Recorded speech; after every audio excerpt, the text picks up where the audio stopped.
Hello students, how are you? Today I am again back with the new topic, that is types of single phase induction motor, and that is quite important according to the examination point of view. Okay, the types of single phase induction motor, it is of 5 types. Number 1 is split phase induction motor. Number 2 is capacitor start induction motor. Number 3 is permanent capacitor induction motor. Number 4 is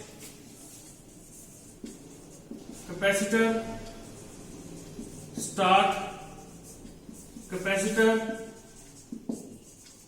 run induction motor. Number 5 is shaded pole induction motor. Now in order to start with the discussion of 5 types of single phase induction motor, so there are 2 types of winding. One is main winding, another is auxiliary winding. And auxiliary winding that we use in some time for temporarily, and sometime we use it for permanently. Okay. And the point, first of all I am drawing the diagram for this.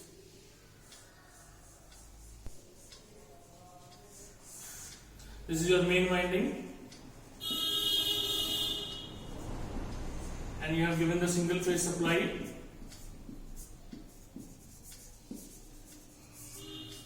Okay, and this is your auxiliary winding. There is a switch. Okay, S. Here is a rotor.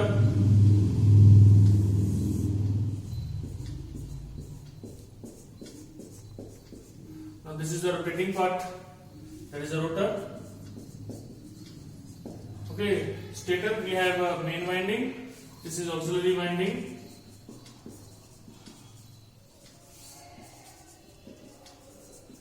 Now there is 2 types of this current I is coming from the single phase supply, and here it is going IM, and from here it is coming IA.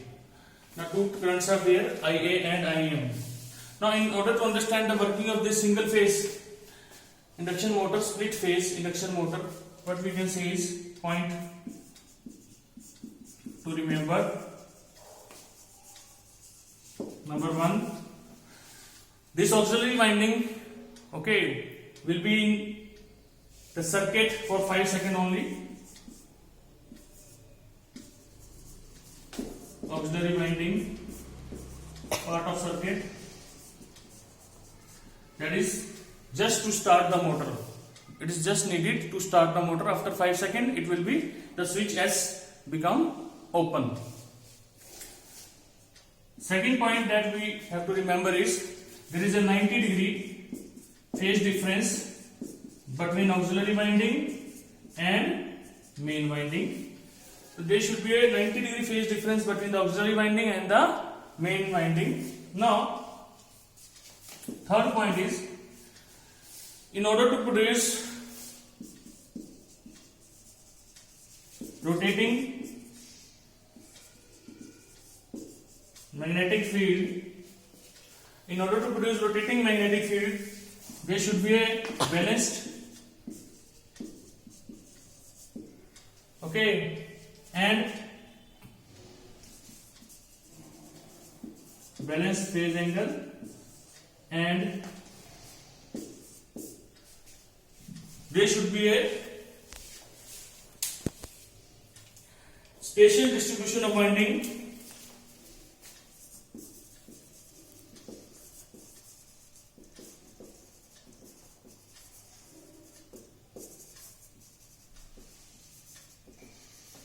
Okay, now what is balanced phase supply or angle, you can say,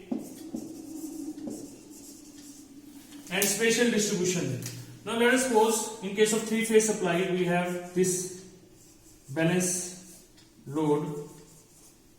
Okay, and the spatial distribution, this is the spatial distribution. Okay, but in single phase, this type single phase induction motor, there should be two winding. Okay, the spatial distribution should be 2. Now in case of star, you know that the balanced is, that is the line voltage. Okay, all the line voltages are equal and all the phase voltages are equal, all the line current are equal, all the phase current are equal. That is the word balanced phase supply that we are using. Okay, now that is 2 phase supply we are giving. Okay, one is for main winding, another is for auxiliary winding. Now in this case, the another important point, fourth point that is to be remembered, in case of main winding, there is a resistance XL1, resistance R1, inductive reactance XL1, this is R2, this is XL2. Okay, in main winding, we can say R1 should be very small and XL1 should be very large. It means if XL is very very large, then the angle between the voltage and current would be 90 degree. In case of auxiliary winding, the resistance R2 is very large in comparison to inductance, that should be kept very small. Okay, this point we must remember. Okay, in order to, so that voltage and current are almost same in same phase. In this case, so that voltage and current are almost 90 degree phase. 90 degree phase difference. Okay. So this point we must remember. Okay. Now we will draw the phasor diagram. In this case, I am drawing here.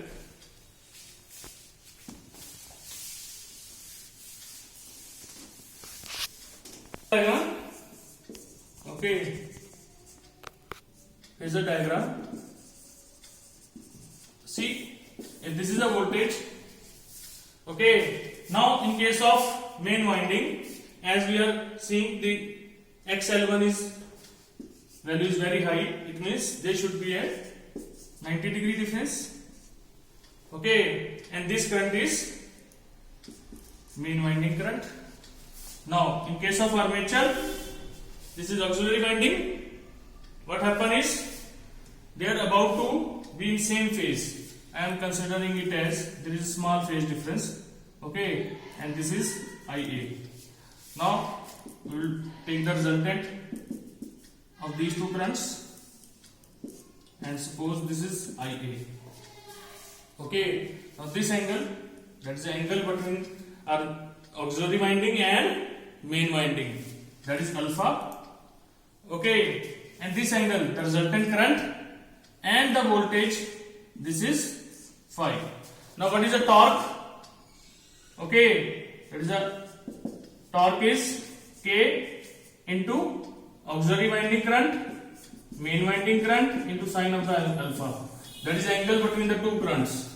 Okay, if you increase the alpha, torque increases. Okay, rotating torque increases. If you increase alpha, sine alpha, okay, then torque increases. And one thing more we will kept in mind is, in order to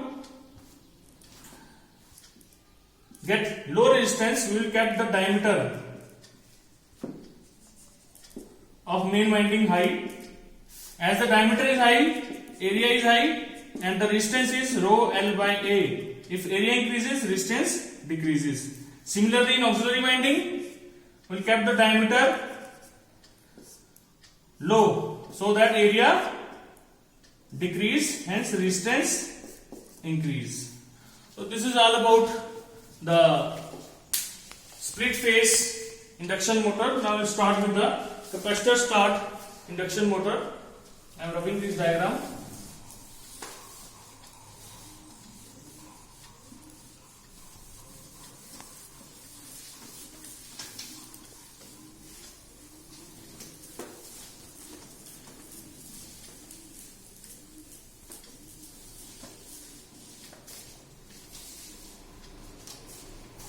Similarly, now in the capacitor start induction motor,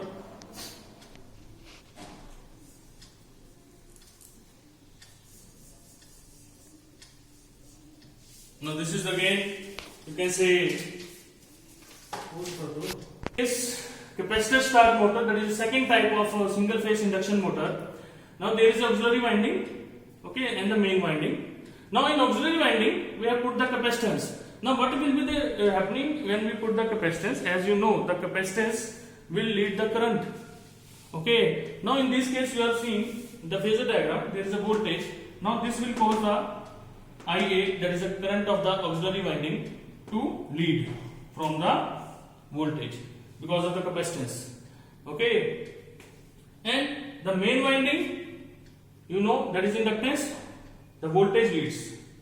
Okay. And we should keep the capacitance value in such a way that the angle, this angle between the armature current and the main winding, that is 80 degree.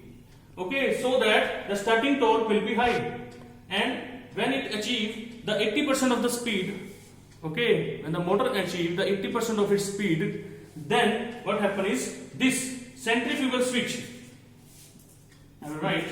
Centrifugal switch open. Hence, the motor will run only with the main winding. We will remove the auxiliary winding. Now we will discuss the third run motor. That is the third type of the single phase induction motor. Or it is also called as the permanent capacitor motor. In this case, the capacitor is permanent. There is no switch. Okay. After the motor start running, the switch will not be open. Okay, because there is no switch. Now in this case, what happens is, in case of armature winding, as we have put the capacitance, okay, it will cause the lead of the armature current from the voltage. And in case of main winding, it is inductive.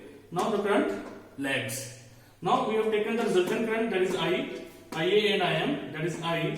Okay, and actually the voltage leads the current by an angle phi, and this is the angle alpha. Again I can say the torque is K, IA, IM, okay, sine of the angle. Now this motor will remains running.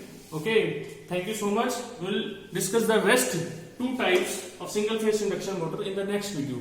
Stay tuned and watch all my videos. Thank you so much.